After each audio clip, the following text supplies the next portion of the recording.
Assis à l'aéroport de New York, Max pensait que ce n'était pas la manière la plus agréable de passer une soirée. Il observait le processus d'embarquement pour ce qu'il espérait être son vol de retour à Charlotte. Max, avec ses deux sœurs, possédait une petite entreprise pharmaceutique que leur père avait créée des décennies plus tôt. Leur père avait développé une série de pilules précieuses mais rarement utilisées qui maintenaient l'entreprise rentable tout en offrant une croissance limitée. Avec ses parents partis, Max avait passé les derniers jours à New York à négocier la vente de l'entreprise à une grande société pharmaceutique. Aujourd'hui, Max et son équipe d'avocats et de courtiers finalisaient l'accord, laissant la paperasserie aux avocats. Max espérait rentrer chez lui ce soir, mais cela semblait peu probable. Le dernier vol pour Charlotte de la journée était complet et il était troisième sur la liste d'attente. Il s'abstint d'appeler sa femme Camilla, ne sachant pas quoi lui dire. Il s'assit au bar, surveillant la porte d'embarquement, sirotant son deuxième gin tonic, contemplant l'accord et la somme substantielle de plus de 10 millions de dollars que lui et ses sœurs partageraient. Cet afflux d'argent, ainsi qu'une période de transition bien rémunérée avec Big Pharma, promettait un nouveau style de vie pour lui et Camilla. Leur fille jumelle était déjà à l'université, Junior à Duke, où les frais de scolarité épuisaient ses finances, mais tout cela changerait une fois l'accord pharmaceutique finalisé. Pendant ce temps, le processus d'embarquement se terminait et les agents de porte commençaient à inviter les derniers passagers à monter à bord de l'avion.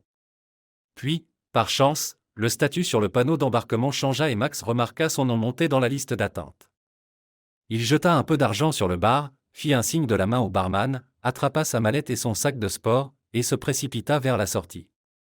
À la porte, un agent lui remit sa carte d'embarquement et expliqua rapidement qu'un groupe de 4 personnes ayant enregistré à distance ne s'était pas présenté, de sorte que lui et 2 autres obtenaient leur siège. Max se précipita sur le pont d'embarquement avec ses nouveaux compagnons et, en atteignant son siège, réalisa qu'il était en première classe. Un bon présage, pensa-t-il. J'ai pris le vol, je rentre chez moi un jour plus tôt. En première classe, peut-être que cela signifie que l'accord pharmaceutique va effectivement se concrétiser.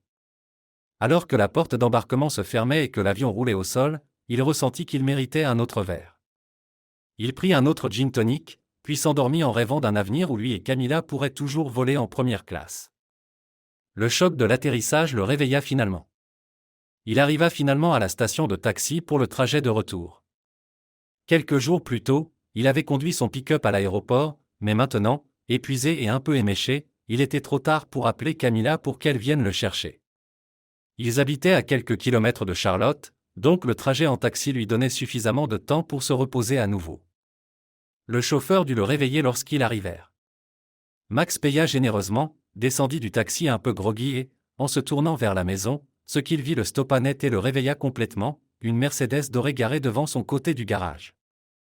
Elle semblait être une Mercedes très élégante, mais encore une fois, toutes les Mercedes lui paraissaient élégantes. La maison était plongée dans l'obscurité, il était bien après minuit et Max resta immobile pendant plusieurs minutes.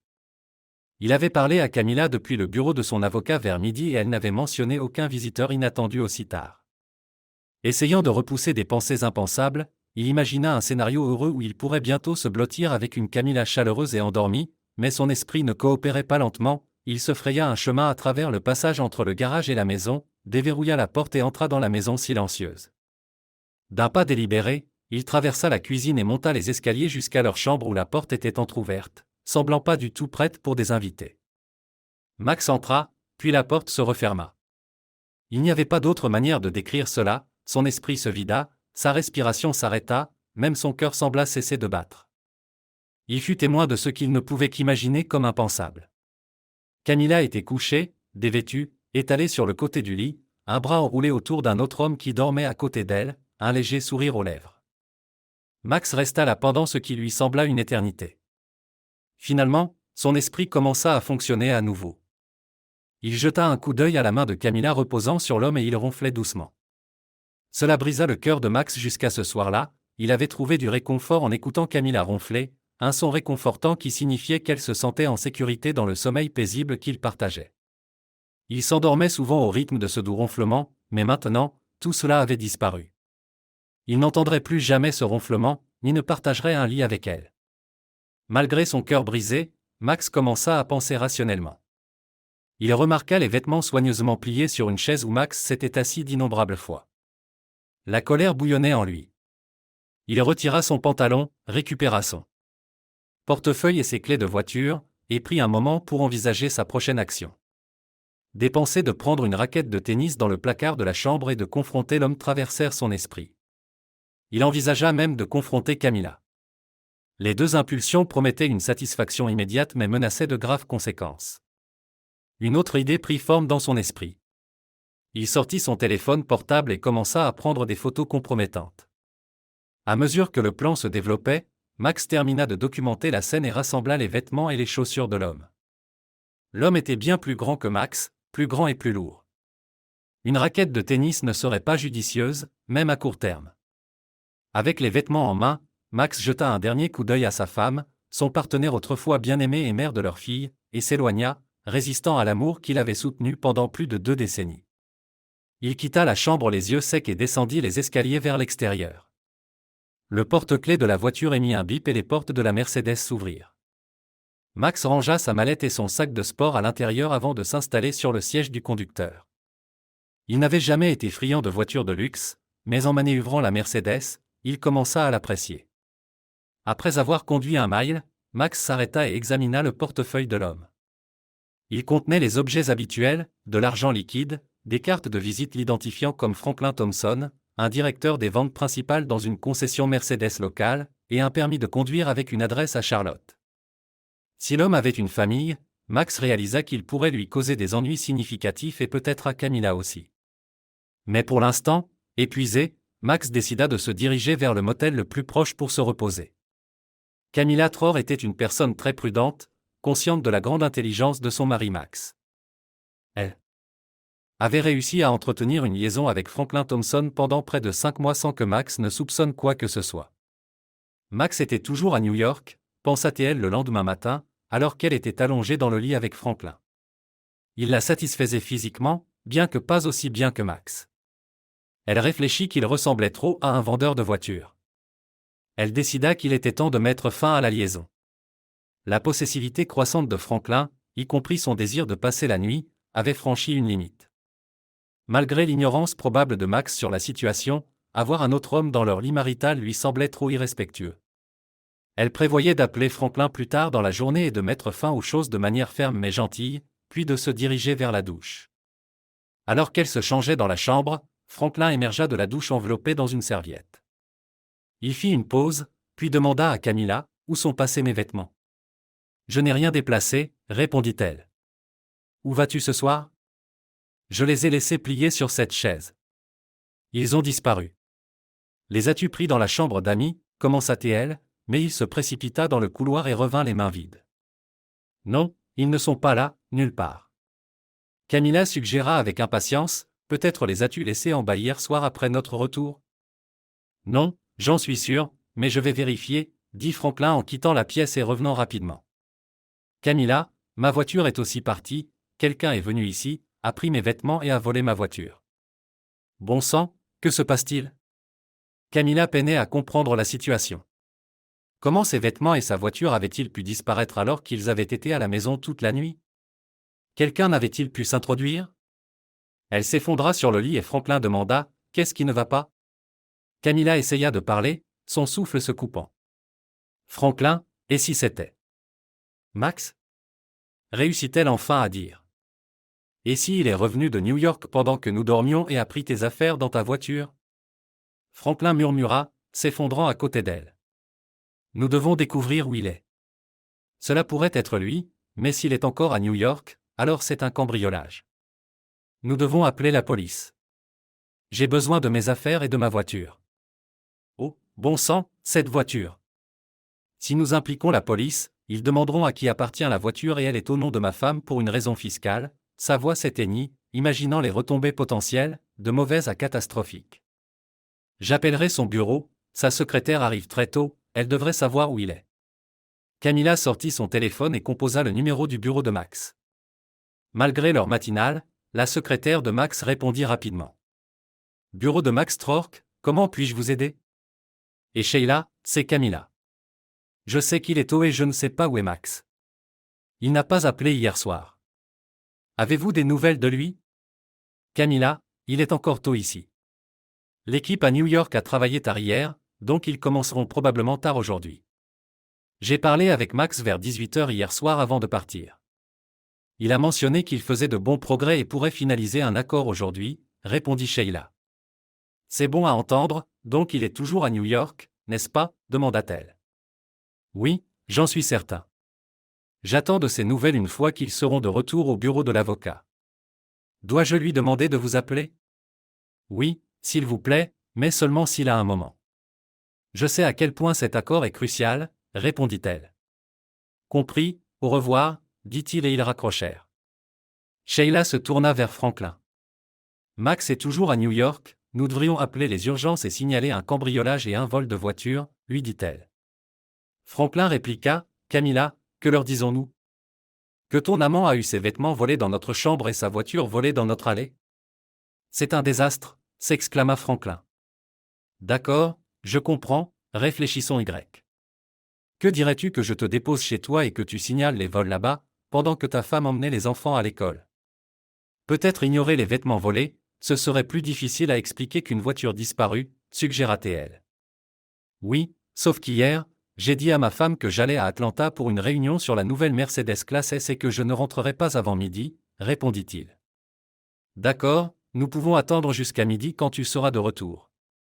Tu as conduit jusqu'à chez toi, laissé tes clés dans la voiture pour un arrêt rapide avant d'aller au concessionnaire et ta voiture a été volée pendant que tu étais à l'intérieur, proposa-t-elle. Tu sais, je pense que cela pourrait fonctionner. Je pourrais aussi dire que mon portefeuille était dans la voiture et a été volé. Nous pouvons rester ici quelques heures, peut-être prendre une autre douche ensemble, dit Franklin sur un ton suggestif. Franklin, répondit-elle sur un ton sérieux. D'accord, oui, j'ai besoin d'appeler le travail pour prendre un jour de maladie, dit-il, réalisant la gravité de la situation. Camilla, qui travaillait comme paralégale dans un petit cabinet d'avocats, trouvait le travail quelque peu ennuyeux. Elle entra dans le couloir pour passer un appel et, à son retour, trouva Franklin de retour au lit. Tentée, elle pensa à Max et à sa décision récente de mettre fin à la liaison, décidant finalement de décliner Franklin. Nous avons fini, dit-elle sans faire de mouvement pour se déshabiller. Je pense qu'il est temps de terminer cela. Nous nous sommes amusés, mais la nuit dernière, ça aurait pu être Max. Nous avons de la chance que ce n'était qu'un cambrioleur. Trouvons des vêtements et prenons peut-être un petit déjeuner quelque part, dit-elle. Franklin la regarda brièvement, envisagea de se disputer mais réalisa finalement qu'elle avait raison. Ils avaient eu de la chance mais ne devaient pas tenter leur chance davantage.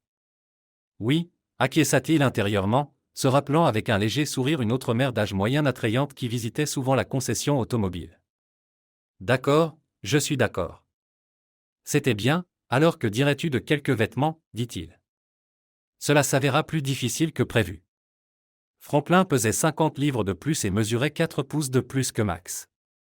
Finalement, Camilla réussit à trouver un pantalon de survêtement usé qui convenait un peu à Franklin, effectuant des ajustements de fortune avec des cordons pour le maintenir. Elle déterra également un sweatshirt décoloré, maintenant teinté de rose à cause d'un lavage négligé, qu'elle modifia davantage en coupant les manches et en élargissant les ouvertures des bras. Bien qu'elle ait voulu faire une remarque sur la tenue ressemblant à un costume de clown, elle ne fit qu'esquisser un léger sourire face à l'expression de Franklin. Ils décidèrent de passer le temps à regarder la télévision jusqu'à ce qu'il soit temps de se rendre chez Franklin. Plus tôt ce matin-là, vers l'heure où Franklin découvrit ses vêtements et sa voiture manquant, Max arriva à l'adresse indiquée sur le permis de conduire de Franklin. C'était une maison agréable avec un petit vélo appuyé contre le mur du garage. Max s'assit dans sa voiture, contemplant, encore sans larmes, sa nuit au motel s'étant écoulée rapidement et il n'était pas sorti courir avant l'aube. Étonnamment, il ne se sentait pas pire, peut-être était-il encore sous le choc. Il s'approcha de la porte d'entrée, tenant le portefeuille de Franklin avec le permis de conduire visible. Il sonna la sonnette et une jeune femme dans la vingtaine, attrayante mais un peu décoiffée, répondit. Max portait un costume acheté la veille à New York et maintenant une chemise blanche froissée sans cravate. Malgré son apparence négligée, il espérait ne pas paraître menaçant. Il montra le permis de conduire de Franklin pour qu'elle le voie et fit un geste vers la Mercedes dorée. Avant qu'il ne puisse parler, la femme claqua la porte, puis la rouvrit quelques instants plus tard avec son téléphone portable en main. « J'ai une urgence à signaler, dit-elle. Dites-moi, mon mari va-t-il bien, madame?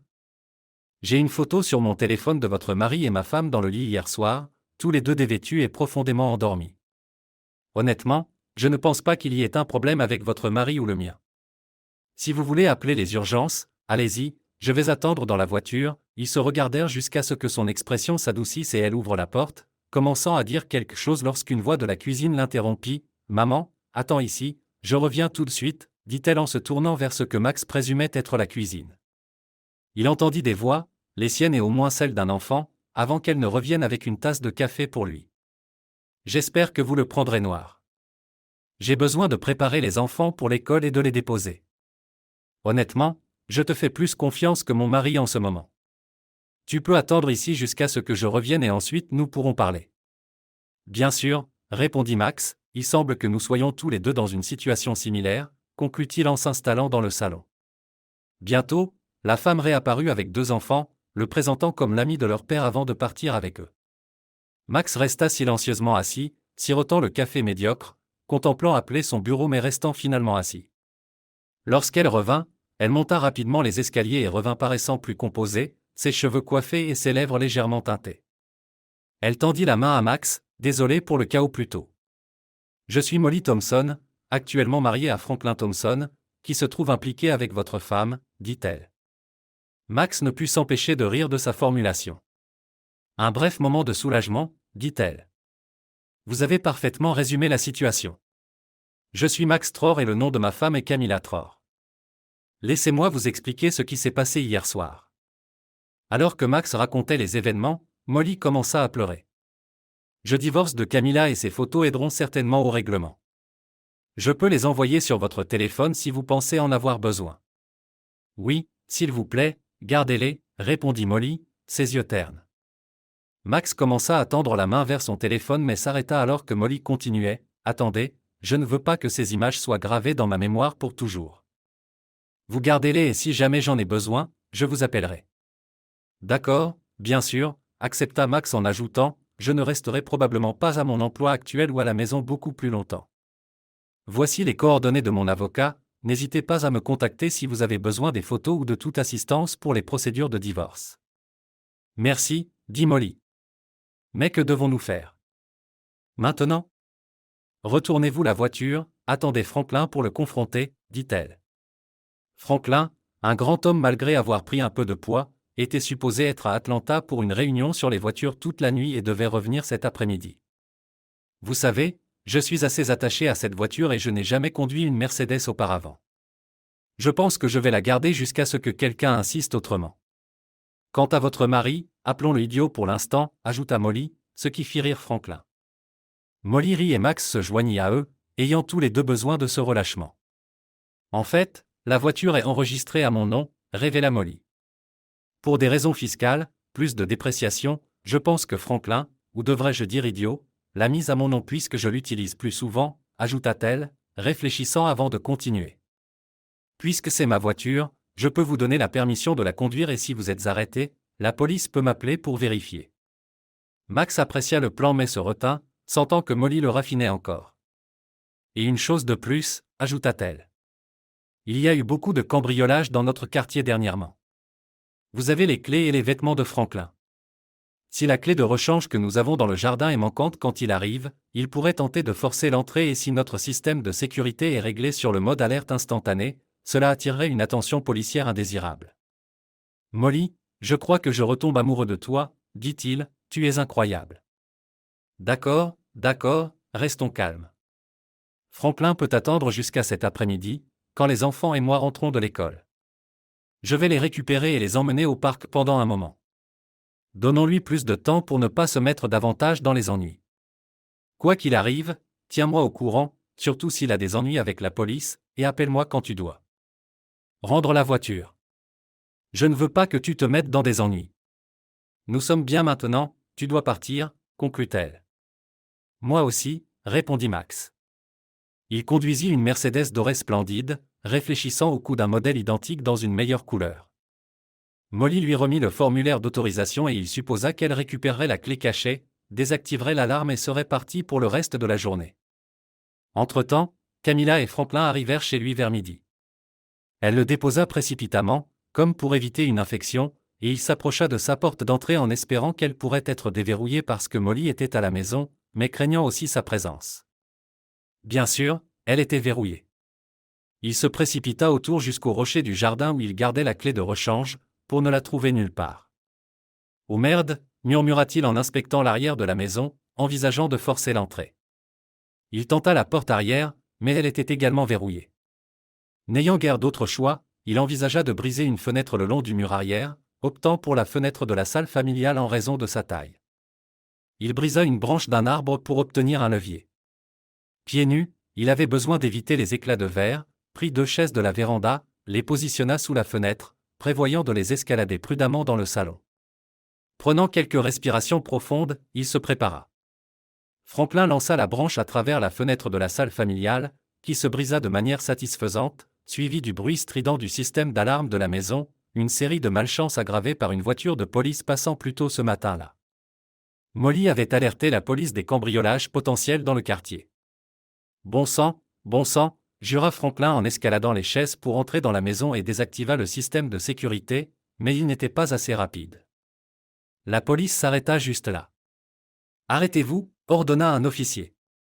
Franklin regarda en arrière et vit 2 officiers avec des pistolets dégainés. Il se conforma, parvenant à racler ses jambes en descendant des chaises et en recul.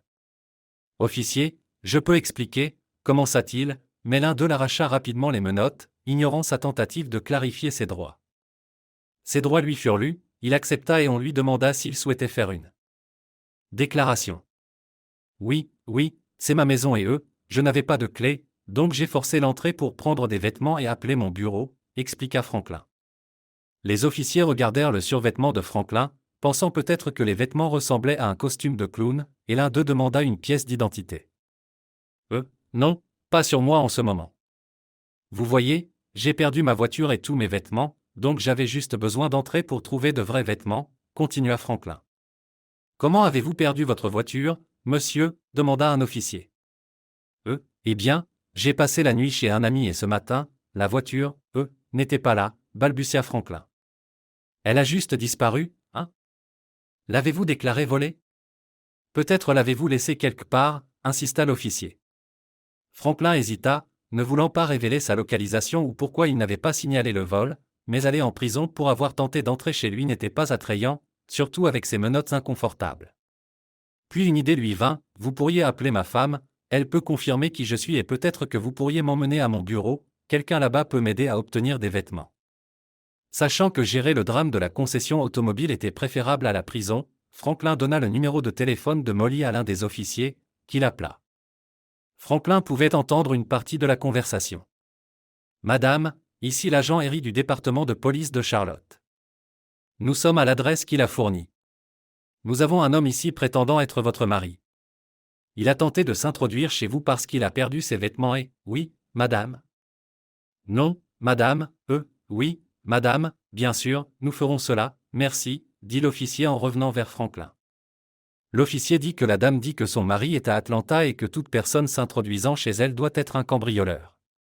Elle espère que nous vous jetterons en prison et jetterons la clé, mais, Franklin était presque en larmes alors que les officiers l'escortaient jusqu'à leur voiture de patrouille pour l'emmener au poste. Entre-temps, Camilla arriva à son bureau une demi-journée plus tard, mais déterminée à la rattraper, avec des pensées de Max toujours présentes, elle tenta d'appeler son téléphone portable mais ne reçut aucune réponse. Elle composa de nouveau son numéro de bureau. « Allô ? Sheila, c'est Camilla encore. Je commence à m'inquiéter un peu pour Max puisque je n'ai toujours rien eu de lui. Avez-vous entendu quelque chose ? Demanda Camilla. Pas encore de nouvelles, répondit Sheila. Il est probablement toujours à New York avec les avocats, mais c'est inhabituel qu'il n'appelle pas. Comme vous êtes inquiète, je vais vérifier et vous recontacter bientôt, répondit Sheila.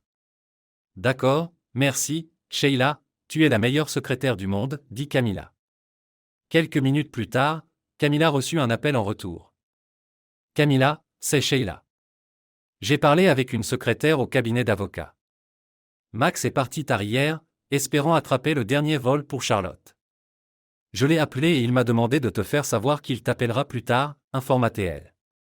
D'accord, merci, dit Camilla, sentant un nœud se former dans son estomac.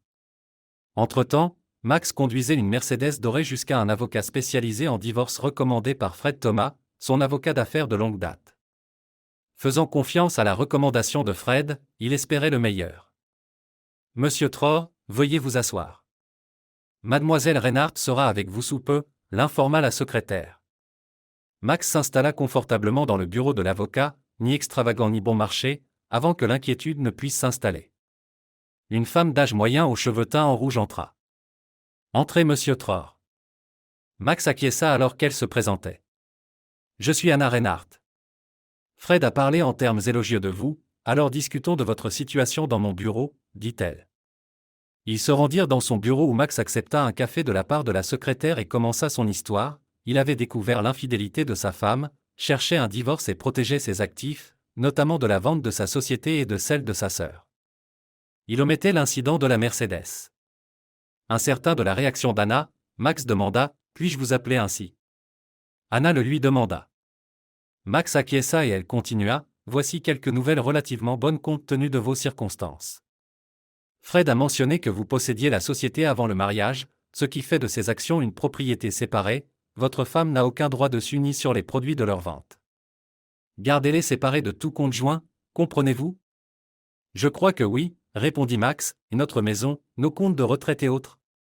Eh bien, c'est moins favorable là-bas, expliqua Anna. Étant donné votre revenu plus élevé, attendez-vous à une pension alimentaire pour enfants pendant plusieurs années. Nous pourrions atténuer les contributions à la retraite en ajustant la pension alimentaire. Ce n'est pas idéal, mais cela évite des problèmes futurs, en particulier le partage des fonds de retraite. Vos enfants sont prêts pour l'université, donc pas de pension alimentaire pour eux. Êtes-vous d'accord pour couvrir leurs frais universitaires ? Oui, cela me convient, confirma Max, et la maison. Vous et votre femme devez décider. Vous pouvez la vendre et partager le produit, ou l'un de vous peut racheter la part de l'autre selon sa valeur actuelle estimée, répondit Anna. Après ce que j'ai vu la nuit dernière, je ne veux définitivement plus de cette maison. Je doute que Camilla puisse se permettre d'acheter ma part, donc la vente semble être la meilleure. Option, décida Max, très bien, je préparerai les documents nécessaires en conséquence. La demande de divorce est assez standard, je peux l'avoir prête pour vous demain matin.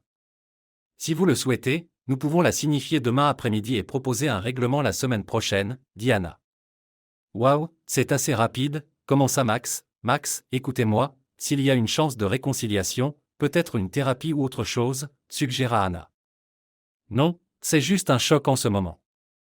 Il y a moins de 24 heures, j'étais heureux, impatient de partager la nouvelle de la vente de la société avec ma femme. Maintenant, je suis ici à discuter du divorce, mais nous devons avancer. Je vais trouver comment gérer cela, dit-il en essayant de se calmer. D'accord, dit Max, si vous changez d'avis, appelez-moi et nous pourrons réévaluer, proposa Anna. Max la remercia, régla les frais et quitta le bureau. En revenant à la Mercedes dorée, il se demanda ce qui s'était passé avec l'homme qu'il avait vu la nuit précédente. Cela lui rappelait qu'il avait promis à sa secrétaire d'appeler Camilla. Camilla répondit depuis son bureau au cabinet d'avocat.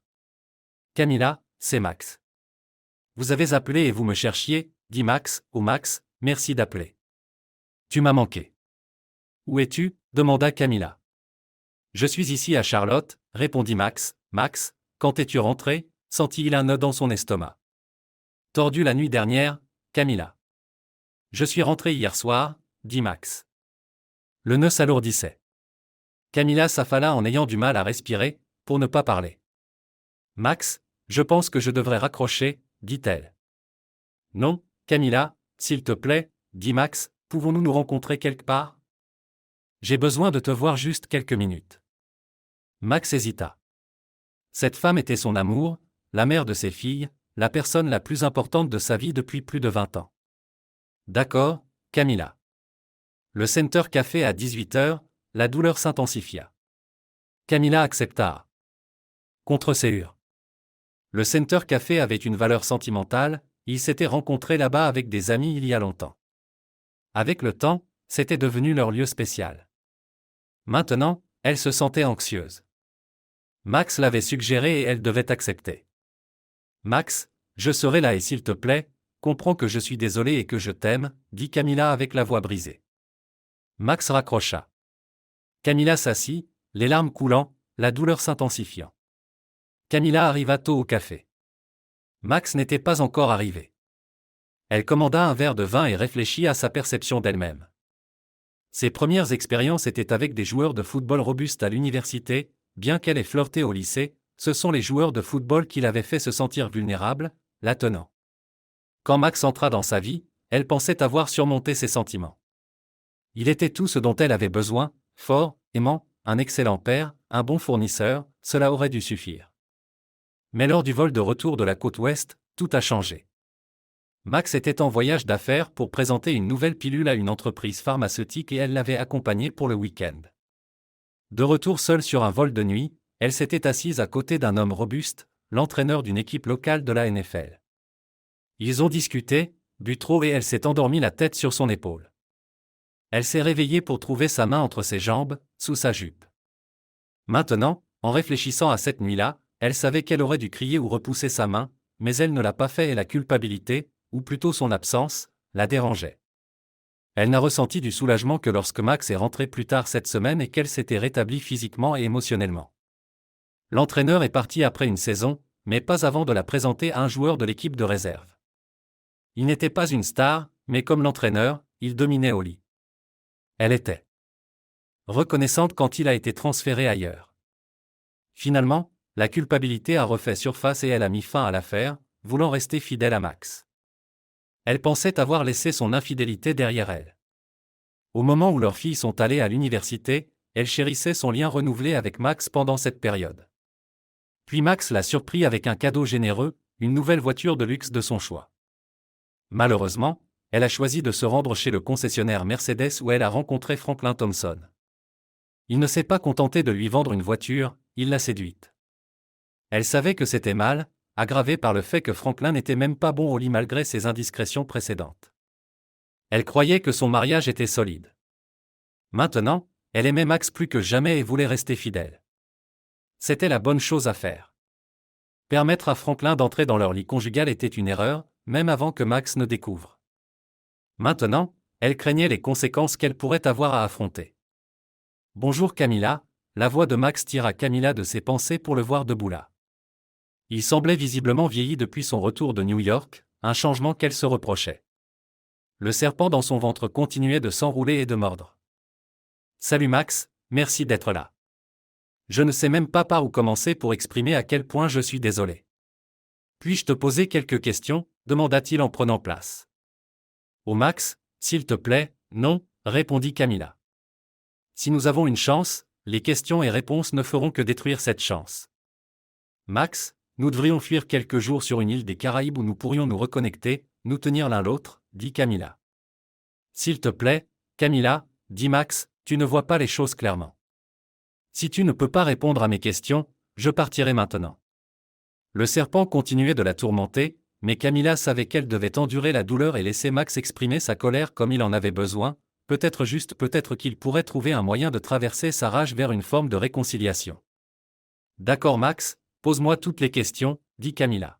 « Sais-tu à quelle heure je suis rentré hier soir ?» C'était une question étrange, pensa-t-elle. Non, pas exactement, ça devait être après. Se coupa-t-elle, sachant déjà quelle serait sa prochaine question. Et sais-tu ce que j'ai trouvé quand je suis rentré à la maison, quand je suis monté à notre chambre, ou devrais-je dire ce qui était notre chambre? Oui Max, je sais ce que tu as dû voir et je sais que cela a dû être l'une des pires choses que tu aies jamais vues dans ta vie. Et je sais que c'est entièrement de ma faute que tu aies vu cela, et je te supplie, écoute-moi, dit-elle. Max, je suis désolé, tellement désolé que je ne me battrai pas pour le divorce que tu veux, dit-elle. Si tu veux, tais-toi, Camilla, dit Max. Prochaine question, combien d'hommes y a-t-il? Depuis que nous nous sommes mariés? Si tu mens, si je pense que tu mens, je pars, dit-il. L'instinct premier de Camilla fut de mentir, puis elle réalisa que c'était trop risqué. Finalement, elle conclut que le mariage était probablement fini de toute façon. 3, Max. 3 hommes que je regrette profondément d'avoir rencontrés, dit-elle. Je peux voir dans tes yeux que notre mariage est terminé et je comprends que tu mérites quelqu'un de mieux que moi. Je suis prête à faire presque n'importe quoi pour nous donner une autre chance, mais je comprends si tu ne veux plus rien avoir à faire avec moi. Appelle l'avocat, Camilla. Demain, tu sauras signifier des papiers de divorce, dit Max en se levant et parti. Camilla resta assise, initialement trop stupéfaite pour pleurer, tandis qu'elle traitait ce que Max venait de dire. La douleur dans son estomac s'intensifia et elle commença à pleurer. Max sortit du café en réfléchissant à comment lui et Camilla s'étaient rencontrés là-bas il y a des décennies. Il se demandait si cela serait leur dernière fois. Les conversations amoureuses, la proximité qu'il pensait être une malédiction. Entendre sa confession d'avoir eu des relations avec d'autres hommes et la voir avec Franklin dans leur lit, endormi, ronflant. Bon sang, comment pourrait-il jamais surmonter cela? Peut-être qu'il pourrait gérer le fait de savoir qu'il y a eu 3 hommes sans visage au cours de leurs 20 années ensemble, avec un peu de thérapie et beaucoup de patience de sa part, peut-être, mais il ne surmonterait jamais cette scène dans leur lit. Leur mariage était fini. Assis dans cette maudite Mercedes dorée, il finit par pleurer. Alors que l'obscurité tombait, Max se mouchait, s'essuyait le visage et se souvenait de ce que Molly Thompson avait dit ce matin-là, ce qui lui semblait maintenant comme il y a 1 an, elle lui avait dit de ne pas lui envoyer les photos de son mari en train de tromper, croyant qu'il serait plus difficile de pardonner. Sans preuve visuelle. Max décida de l'appeler, de partager cette pensée et de vérifier la situation avec la Mercedes. « Bonjour, Molly », répondit la ligne. « Molly, c'est Max Tror de ce matin. Je vérifie juste comment tu vas et quoi faire avec la voiture, dit Max, merci d'appeler, je m'en sors. Tu peux garder la voiture pour l'instant. Franklin est dans de gros ennuis, il n'en aura pas besoin pendant un moment, répondit Molly. Des ennuis? J'espère que tu ne l'as pas abattu. Non, mais il aurait peut-être préféré ça. Il a été arrêté pour avoir tenté de cambrioler notre maison et a frappé un des flics. C'est un grand type et les flics l'ont abattu avec une arme à impulsion. Puis quelque chose s'est passé pendant qu'il était en prison, il ne veut pas en parler, mais je pense qu'il a pu être attaqué par un autre prisonnier. Je refuse de lui parler, alors il a dû appeler son frère pour payer sa caution. Maintenant, toute sa famille sait ce qui se passe. Waouh, Molly, je ne peux pas dire que j'ai de la peine pour lui, mais j'ai de la peine pour toi. Je voulais te dire que tu as pris la bonne décision ce matin de ne pas regarder les photos de lui en train de tromper. Si tu as une chance de réconciliation, ces photos rendraient cela beaucoup plus difficile, dit Max. Oui, il est rentré il y a quelques heures, pleurant, s'excusant et me suppliant de le laisser rester, du moins pour l'instant. Nous avons 2 petits-enfants, donc je vais essayer de régler les choses, mais la vie ne sera pas facile pour lui. Son propre frère, avocat, m'a dit de pousser pour un accord prénuptial et a proposé de m'aider. De plus, je vais gérer nos finances pendant un certain temps. Franklin sera sur une laisse courte et je tirerai souvent sur son collier. Reste forte, Molly. Je te souhaite tout le meilleur. Quand tu auras besoin de rendre la voiture, appelle-moi simplement, raccrocha-t-elle et Max resta assis, se sentant un peu envieux de Molly. Peut-être que Franklin avait appris sa leçon en étant arrêté et inculpé pour avoir agressé un policier, combiné à son expérience en prison, l'avait considérablement effrayé. Max espérait que ce soit pour le bien de Molly et de leurs enfants. Enfin, il conduisit de retour au motel où il séjournait. Il avait une dernière tâche avant d'essayer de dormir, appeler ses filles, Jane et Joanne. « Salut Daddy », semblait répondre Jane. Elles étaient jumelles, pas identiques mais assez proches. Elles avaient une voix similaire et fréquentaient le même collège coûteux, étudiant les soins infirmiers. Au moins, elles ne se ressemblaient pas exactement, similaires et clairement sœurs, mais pas manifestement jumelles. Max admit souvent pour lui-même qu'il était content qu'elles ne soient pas identiques, elles étaient déjà douées pour s'unir contre lui et ce serait encore plus difficile si 2 jeunes femmes identiques le persuadaient d'acheter une voiture, de sortir tard ou de leur donner de l'argent pour un voyage de printemps en Floride. « Daddy, s'il te plaît, dit-elle. Mais il admit encore, seulement pour lui-même, qu'il aimait les gâter. Jane, oui, tu as bien deviné. Bien sûr, il y avait une chance sur 2. Quoi de neuf? Écoute, demain c'est samedi et j'aimerais inviter toi et ta sœur à prendre le petit déjeuner. Eh bien, appelons ça un brunch, peut-être vers 11h ou plus au Bistro de Fort Street où nous avions l'habitude d'aller, répondit-elle. Ça me va, dit Max. Il attendit un instant, entendit du bruit puis elle revint. Et Joanne est d'accord aussi, demanda-t-il rapidement, l'interrompant parce qu'à leur dernier brunch, 6 ou 7 de leurs amis s'étaient présentés. On peut le faire juste à nous 3, insista-t-il. D'accord, bien sûr, répondit Jane, mais, dis-moi quoi encore, il la coupa, ne voulant pas avoir une conversation difficile au téléphone, ce qui était déjà un défi en personne. Écoute, je dois aller te voir à 11h. Je t'aimais. Dis à ta sœur que je l'aime aussi. Bye, dit-il en raccrochant, espérant qu'elle n'appellerait pas Camilla, mais sachant qu'il ne pouvait pas lui dire cela, sinon elle aurait immédiatement appelé Camilla. 11 heures demain matin, arriverait assez tôt. Après que Max ait quitté le café, laissant Camilla avec son avertissement ou sa malédiction d'engager un avocat, ses larmes étaient incontrôlables. Elle savait qu'elle avait tout ruiné, son mariage, sa famille, sa vie entière. Elle réalisa que ses filles le découvriraient, que ses parents le sauraient et que tous ses amis l'apprendraient. Elle perdrait probablement Max à la maison et le pauvre Max la voyant dans leur lit, dévêtu, probablement avec Franklin qui avait une érection, ce qui l'avait presque éliminé. Ses larmes continuaient de couler. Finalement, la serveuse vint et demanda si elle avait besoin d'aller aux toilettes. Camilla étouffa ses sanglots et réussit à dire « non merci ». Elle paya l'addition et partit, se dirigeant vers la maison qui ne serait bientôt plus la sienne. Lorsqu'elle arriva, elle trouva un peu de vin, juste la mauvaise quantité, pas assez pour la faire s'évanouir, mais trop pour l'aider à comprendre comment reconquérir Max. Après en avoir bu, elle s'endormit, espérant un miracle qui ramènerait Max à elle. Max était assis au Béastro à 11 heures le lendemain matin lorsque ses filles sont entrées. Il avait révisé et approuvé le projet de requête en divorce tôt ce matin-là, puis avait conduit pendant 2 heures depuis Charlotte en utilisant la route pour réfléchir à la manière d'annoncer la nouvelle à Jane et Joanne. Au départ, tout semblait normal, des câlins et des bisous, comment va l'école, comment était le travail. Elles ont commandé et mangé leur repas, ont fait nettoyer leurs assiettes et puis enfin, la vraie conversation a commencé. « Papa, nous savons que quelque chose ne va pas », a commencé Joanne. « Tu as l'air un peu mal en point. Es-tu là pour nous dire que tu as un cancer ou quelque chose comme ça? Et si oui, où est maman? Les filles, j'ai vraiment de mauvaises nouvelles, mais ce n'est pas physique. Personne ne meurt, c'est à propos de maman. » Jane a interrompu, elle a fait quelque chose de terrible, n'est-ce pas? Oh mon Dieu, elle est partie avec l'un des avocats de son cabinet, un jeune homme fort que Janie ou moi devrions chasser. Les deux filles ont éclaté de rire, stupéfaites par l'absurdité, jusqu'à ce qu'elles voient que leur père ne riait pas. Papa. Non, non, pas maman non. Joanne n'a pas pu exprimer sa peur à voix haute. Les filles, écoutez attentivement. Oui, maman a trompé. Elle m'a trompé, mais cela ne signifie pas qu'elle vous a trompé. Joanne, en pleurs, a dit, « Papa, si sa trahison détruit notre famille, alors oui, elle nous a trompés autant qu'elle t'a trompé. » Les deux filles ont pleuré et puis Max a commencé à essayer aussi.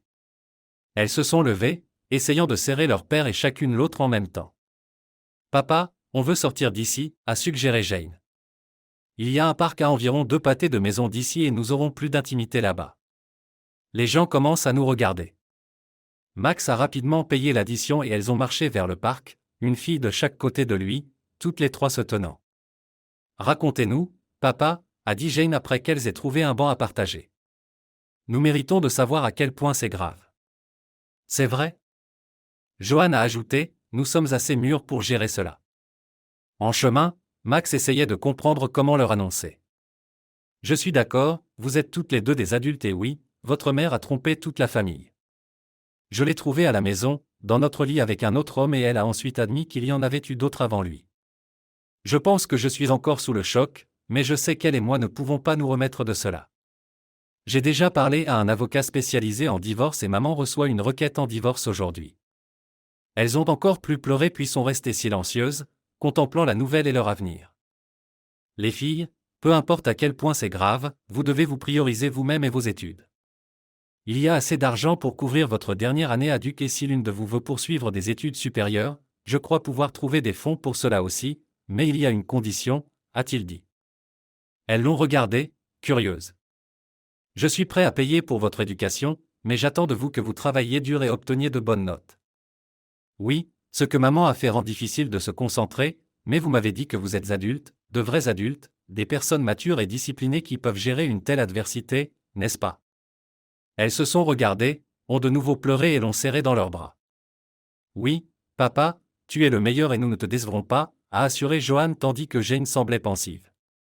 Papa, Joanne a raison, nous ne te décevrons pas, mais qu'en est-il de toi? Est-ce que tu vas bien? Que vas-tu faire? Eh bien, on peut penser à beaucoup de choses pendant un trajet de 2 heures. D'abord, je veux que vous sachiez toutes les deux que ce que vous avez dit ne me surprend pas du tout. Je sais que vous continuerez à bien faire à l'école et je serai toujours fier de vous. Quant à moi, ce que votre mère a fait m'a fortement frappé. Je pourrais ramper dans un trou, souffrir, me plaindre de moi-même et essayer de me réconcilier avec votre mère, mais j'ai réalisé que cela ne me convient pas. J'ai passé toute ma vie adulte à prendre soin des autres. Quand j'ai commencé à travailler pour l'entreprise de mes grands-parents, je les ai pris en charge après leur départ. J'ai pris soin de mes sœurs car elles possédaient leur part dans l'entreprise, puis j'ai pris soin de votre mère et je vous ai prises, les filles. Cela peut sembler que je me plains, mais je ne le fais pas. L'entreprise sera bientôt vendue, ce qui me soulagera de la responsabilité envers mes sœurs. Camilla est partie et vous, les filles. Je promets que je serai heureux de vous aider à commencer votre vie adulte. Donc, 2 coups sur 3 en termes des femmes dans ma vie, pas mal. Cela me laisse, et devinez quoi, je vois toute cette situation de trahison et de divorce non pas comme la pire chose, mais comme une chance de commencer une nouvelle vie, une vie dédiée à prendre soin d'une seule personne, moi-même. Vraiment, papa? Si tu le penses, c'est génial, a dit Johan. Jane était plus sceptique. Papa, qu'est-ce que tout cela signifie vraiment? Nouvelle vie, travailler pour une autre entreprise pharmaceutique, acheter une ferme, quoi de bon? Bonne question. J'ai une réponse, non, pas encore de détails, mais cette nouvelle vie sera physique. Je vais courir des marathons, escalader des montagnes, nager à travers l'Atlantique, escalader les Alpes, faire un safari. J'ai 1 million de choses à faire et devinez quoi, en faisant ces choses, je pourrais rencontrer une femme sympa faisant les mêmes activités. Qui sait, bon sang? Papa, c'est incroyable, ont dit les 2 filles, le regardant, étonnés. C'était leur père, pas un aventurier entreprenant. As-tu vraiment inventé tout cela pendant que tu conduisais depuis Charlotte? A demandé Jane. Eh bien, oui, en partie. En plus, je n'ai pas beaucoup dormi et différentes idées tournaient dans ma tête. Je voulais dire, je pourrais commencer à boire et à me plaindre de moi-même, mais au lieu de cela, je vais tirer le meilleur parti de ce désordre. Faites-moi confiance, je vais bien, a répondu Max. Max a quitté ses filles avec plus de câlins, de bisous et de larmes, puis est retourné à Charlotte dans la Mercedes dorée.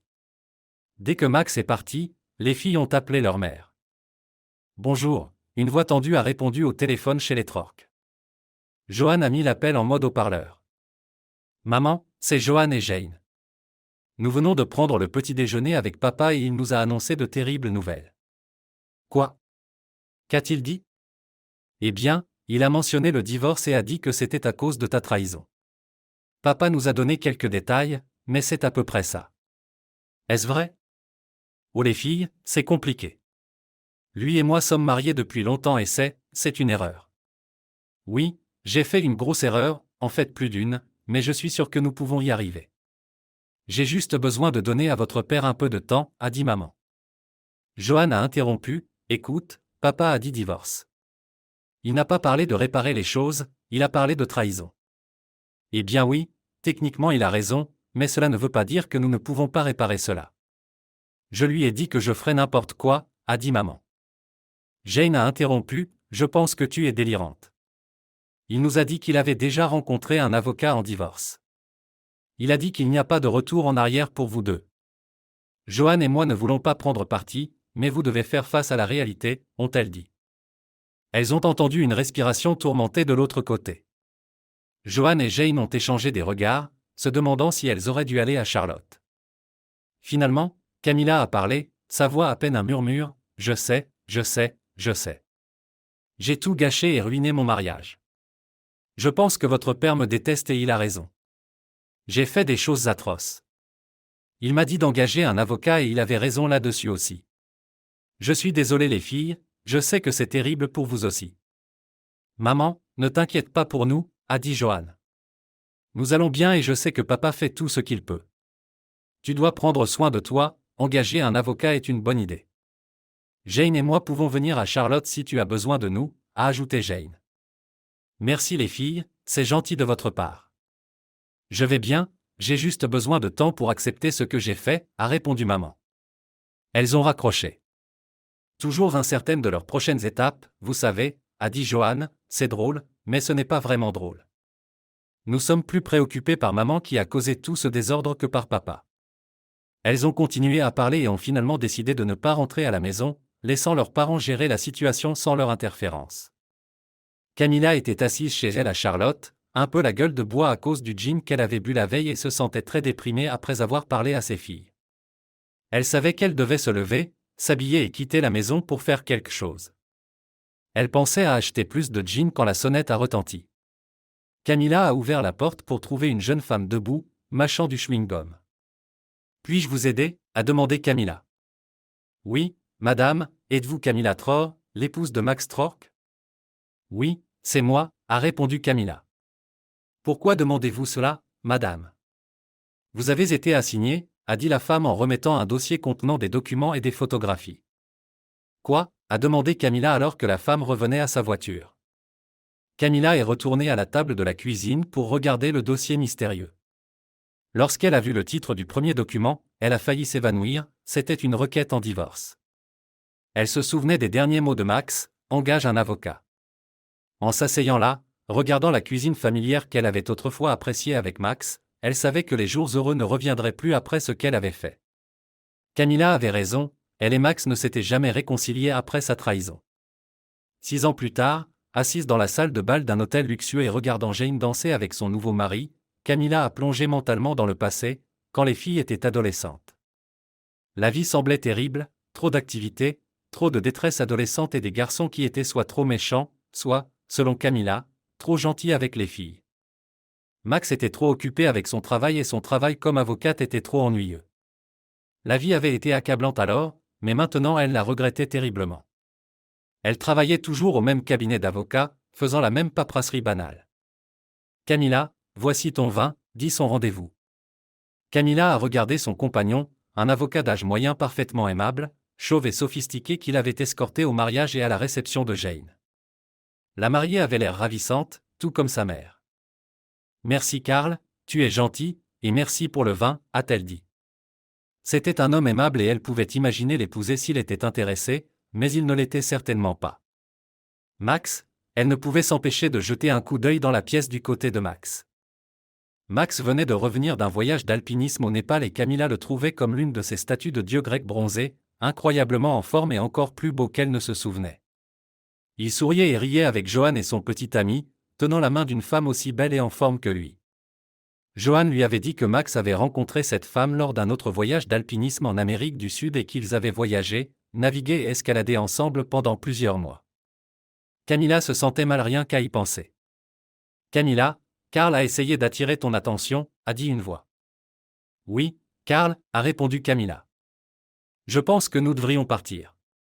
Tu as rempli tes devoirs de mère de la mariée et rester ici à baver sur ton ex-mari ne te rend pas service et je parie que ce n'est pas très bon pour notre relation non plus, » a dit Karl. « Karl, tu es gentil et tu as absolument raison.